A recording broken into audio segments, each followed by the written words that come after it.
CVP analysis can also be used for determining the target price at which you want to sell your goods. As long as you know what your unit variable cost is to manufacture one good, what your total fixed costs related to manufacturing that good are, and what your expected sales volume of that good will be, you can use this information to set a target selling price. So for our example, Gaslight is going to manufacture strings of fairy lights, and the company believes that they can sell 2,000 strings based upon their market research. That's how many of these lights people are willing to buy. They know that each string of lights they produce is going to cost them $5.90 in variable manufacturing costs, and they know that if they choose to produce these fairy lights, it's going to increase their fixed cost related to production by $2,200.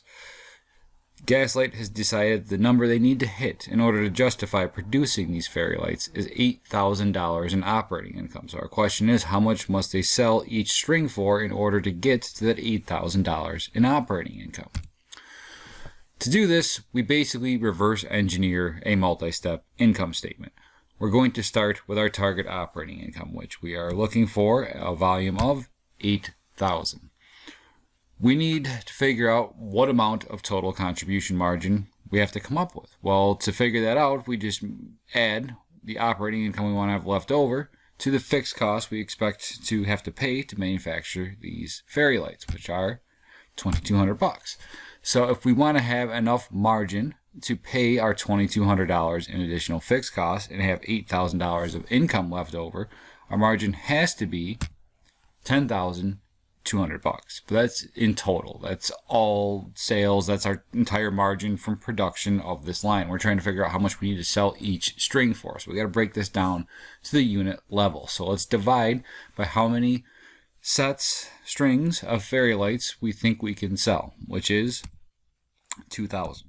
So if we're going to have to come up with $10,200 in margin from the sale of 2,000 strings of fairy lights, that means that each string is going to have to provide us with a margin of $5.10. Well, what is contribution margin on the unit level? It's the selling price you sell any one unit for, less your variable cost to produce that unit. So if we reverse engineer this, we add back in our variable cost to produce a unit, which in this case is $5.90, to that unit contribution margin, we come up with our target selling price, and it's going to be $11. So if we sell these, let's look at this backwards, like as an income statement.